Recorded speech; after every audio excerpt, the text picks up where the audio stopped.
People like solving problems. It's just one of those things. Probably something to do with the fact that solving problems makes your life easier.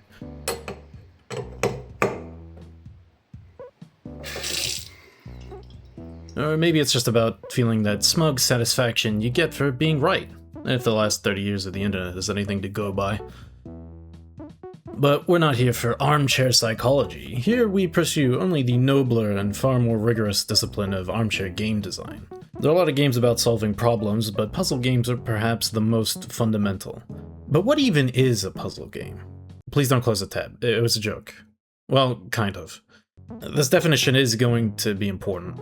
There are two primary conditions I'd use to define a puzzle. The first is someone made it. They sat down and set out to create a problem without an obvious answer.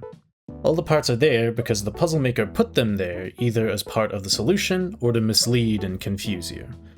The second is that there is an answer. The puzzle and solution are inextricable. One cannot exist without the other.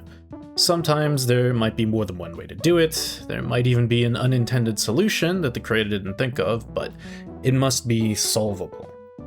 That's really all you need. You might argue that a puzzle should provide clues and information to allow a player to actually be able to find the solution, but by the strict definition I'm using, it's not necessary. It just means that if you don't have them, it's a bad puzzle. Or possibly some kind of torture device. And yes, I realize that this excludes a number of very important games that tend to fall into the puzzle genre, but all that really proves is that a video game genre has an inappropriate name, shock horror. The joy of a puzzle is in the epiphany, the moment where it all clicks into place and your brain hits you with some of those good chemicals for being a smart cookie. When it's well designed, and at an appropriate difficulty for the player, you'll get stuck just long enough to feel accomplished for having defeated the brain buster, but not so long that it makes you feel frustrated and stupid for not being able to do it. Everyone's threshold for these things is different, which can really muddle the conversation, but this isn't a video about the difficulty discourse. Let's save that one for when I get really desperate. Tactical games are a different beast. Tactics isn't really an established genre the way puzzles are in video games. Strategy is, and the two terms are closely related, so it's not a bad jumping off point. Tactics RPG gets thrown around a lot these days too, and it's also pretty close to what I'm talking about, but it's not exactly right, and it's conflated with strategy RPG as well, and man, talking about this genre shit is exhausting. Both terms are used to describe complex decision-making to achieve a specific goal over some opposing force, typically through violence, if we're being real, though it's not mandatory. If you've got decisions to make, but they're pretty simple, you might have a visual novel on your hands. If there are a lot of complex decisions but no clear goal or opposition, it might be more of a simulation kind of game. If you're not making decisions at all, I'm not sure you're playing a game, or maybe it's a rhythm game. Is this a riddle? How many guesses do I get? The key here is that the emphasis is on the decisions. Because yeah, you could come in here talking about how Halo has tons of complex decision making at every moment. Is mayonnaise an instrument? And you wouldn't even be wrong to say it, frustratingly. In that case though, as goes for action games on the whole, the emphasis is more on the execution. Moving, pointing the gun, shooting it, etc. A game like MechWarrior then has a stronger case, which you may feel free to make in the comments and argue about it with someone that's not me. The simplest way to delineate tactics from strategy is through scale. Strategy refers to planning and maneuvers on a large scale across multiple fronts, through many battles, and even over a long period of time. When you're being strategic, you're concerned with the bigger picture. Tactics apply on the small scale. One battle, one skirmish, one engagement. The variables are more constrained, and the conditions for victory and defeat are more straightforward. Simply put, tactics win the battle, strategy wins the war. This distinction does matter, although the reason there's a lack of clarity when it comes to game genres is probably because any game that prominently features one of these usually has a lot of the other. I can't really think of a real-time strategy game where the tactical elements aren't similarly important. On the flip side, I think most people would agree that Fire Emblem is a tactics game series, but between all the base camp stuff, managing equipment and funds, unit supports, and choosing who to deploy, there's a substantial strategy layer.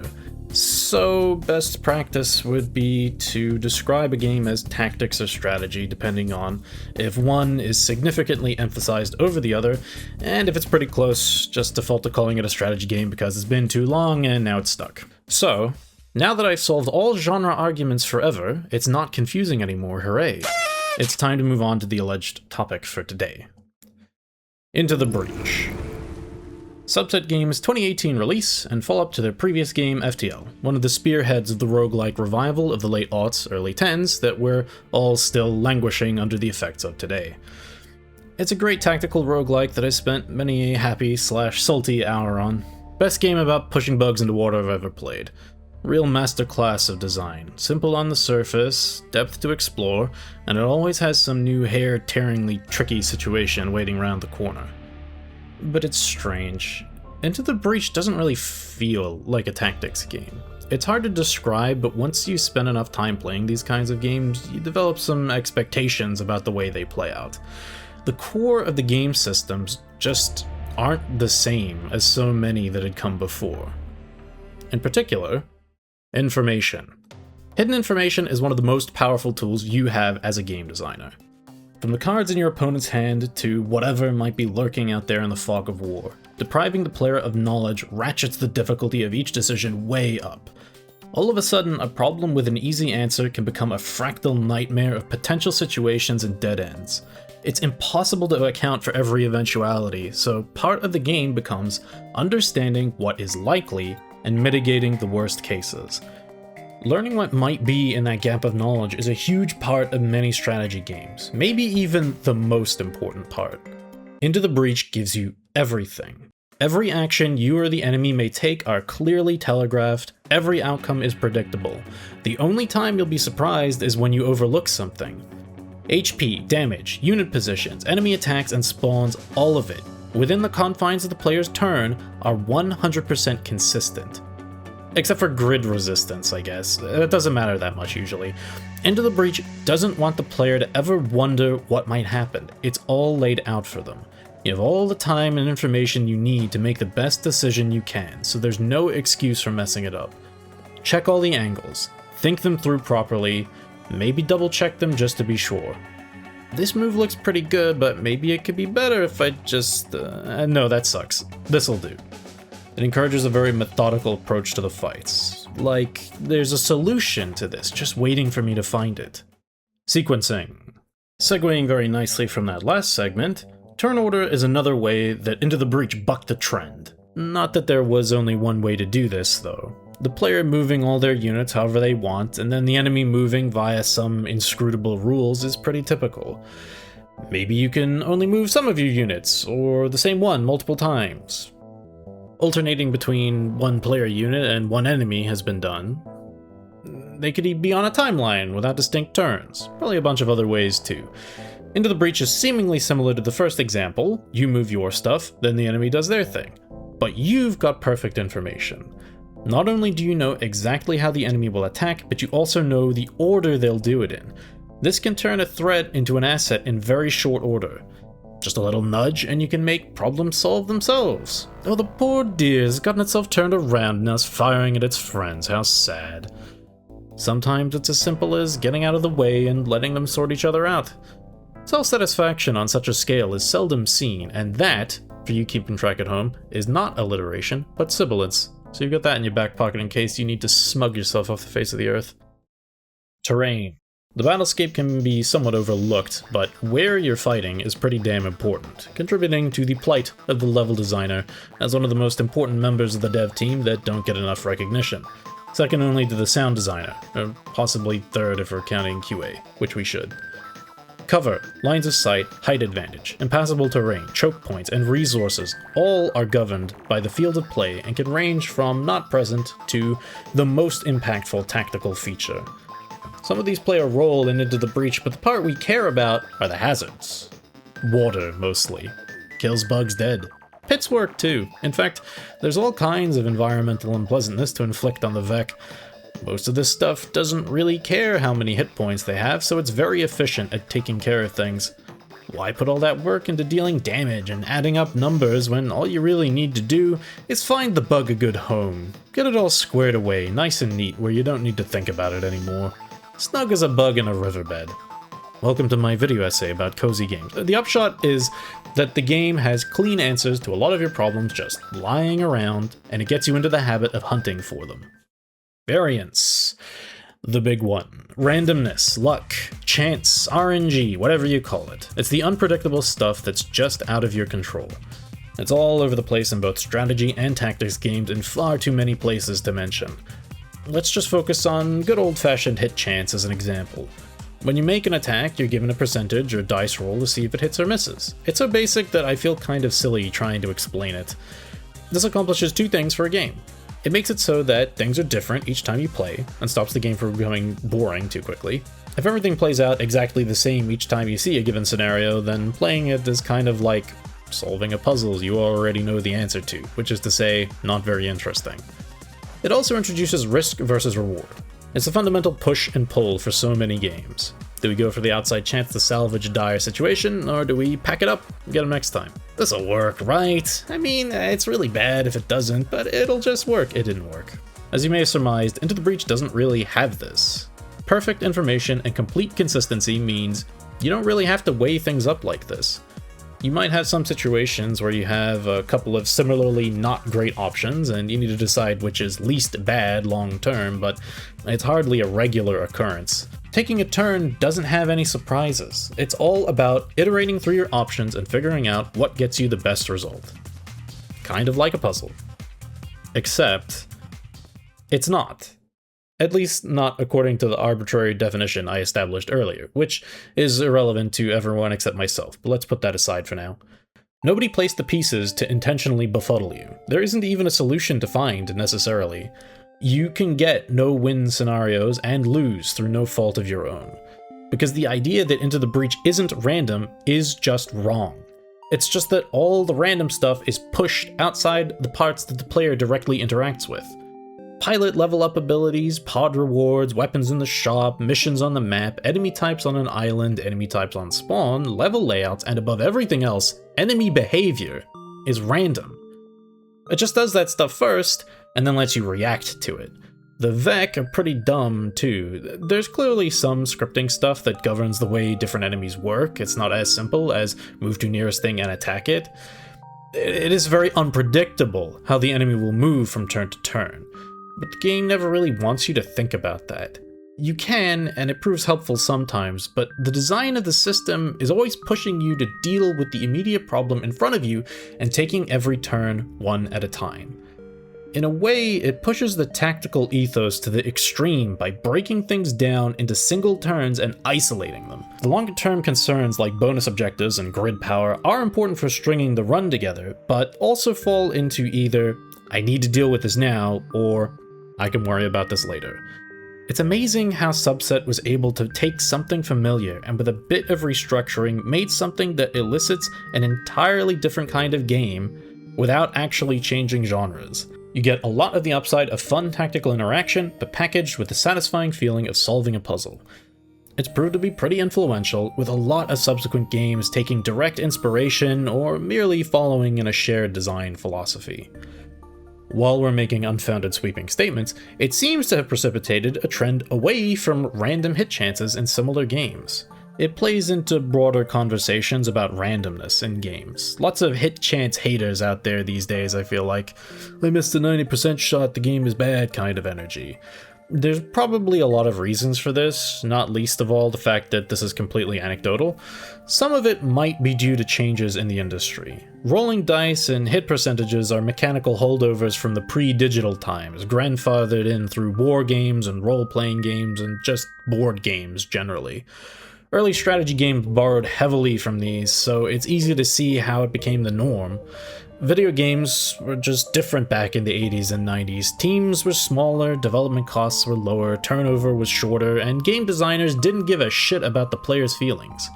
There was no focus testing and little QA. A game turned out the way it did because the developer felt like it should, or it was all they could manage to do. This results in a lot of titles that are pretty cruel towards the player in one way or another, or perhaps just disrespectful of their time. But there's something kind of cool about a game that hates your guts. Compared to today, a lot of games, particularly the really expensive to make ones, want to appeal to the most people possible in order to sell as much as possible. Makes sense financially, but as a result, hostility and friction in game design has dropped way down. They're terrified of turning people away by making them feel even a little bit bad. But sometimes, feeling bad is what's called for. You gotta soldier through those troughs to reach the peaks, you know? But missing that 90% feels bad. This ties into the other reason I think we've been seeing less hit chances. People are bad at gauging probability. A 10% chance to miss means you'll miss about 10 shots out of 100. That might sound self-evident, but guess what? This means it's going to happen a lot. An XCOM 2 campaign is over 50 missions usually, and you'll be firing dozens of shots per. It happens all the damn time. Your brain sees the 90% and interprets that as, that'll hit, but there's still a substantial chance it won't. We're just not good at being impartial. Sometimes, yeah, you get a bad streak of luck, but more often than not, you're just biased and on tilt. Some people handle this better than others. Just to be clear, if you find this sort of thing unfun, I completely understand. It's just not going to be for everyone, and if Into the Breach is more your speed, I get it. The difference between I don't like this and this is bad is just a bit too nuanced for a lot of people. That's arguing with people on the internet for you. All this having been said, Baldur's Gate 3 came out a couple of years ago and everyone loved it, dice rolls and all, so I think it's probably a vocal minority complaining about this, and I'm just ranting against nothing here. It's not as though games like that have disappeared. There's just been a surge of developers exploring a design space Into the Breach popularized, and that's a good thing. The old way's good too. They're both good in different ways, and neither needs to supersede the other. I got a little off track there, sorry, I guess it's been bothering me. So Into the Breach feels like solving a puzzle without actually being one, so what? If you want to feel that, just play a puzzle game, what's the big deal? This I don't have a straight answer for, other than to say it's fun, and that I'd never really seen it before. Into the Breach is an example of game design that questions our assumptions about the nature of games. It's easy to get stuck thinking games should be a certain way because that's how it's done, but when you strip back everything and look at the individual pieces, you understand what they're actually doing and can find new ways instead. New strengths and weaknesses, entirely new design spaces to explore. It's exciting to consider the uncharted territories of game design.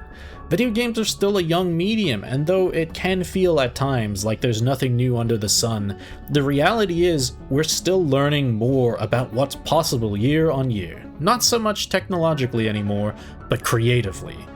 It can be tough for new ideas to break through all the layers of the safe and derivative, and a lot of them never make it. But when they do, you just might get to experience something you never have before.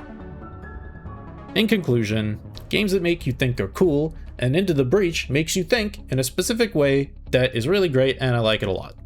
That's it. That's it? That's it. Oh, that took so much longer than I thought it would. Making this was a bit of a slog, but whatever, it's done. I think I will need to exercise greater restraint in the script writing process in the future. My god. Alright, a couple of things, quick things to burn through. For Into the Breach, I played a run of it on the Let's Play channel, the main channel, the whatever. Over there, there's a link somewhere, I don't know, if you want to watch that. That exists. It's a cool game. Also, I played lots of weird stuff and whatever the hell I want to over there, so I have a bunch of series, go check them out. There's probably some videos in there that haven't been watched before, so you could be the first. That's exciting, right? Other things, generally, I was intending to get back to the RuneScape series sooner, but I haven't been really feeling like doing it, so I'm delaying it. I will go back to it, but not quite yet. Sorry. But hey, Castlevania is coming back. There's a new game coming out. That's crazy. Anyway, so I'm going to be trying to focus on catching up to that. It'd be kind of neat if I could have finished all of them by the time that comes out. I don't think that's going to happen, but I will try. So whether I succeed or fail in that, you can expect RuneScape to show back up after that, I guess. And if you want to see more videos like this one, you should subscribe to this channel, because despite the massive headache that making this was, I still intend to persist with it to some extent. Although, intense, I mean, what does that prove, really? I mean, like, anyway, hey, so yeah, anyway, thanks for watching, and we'll catch you later.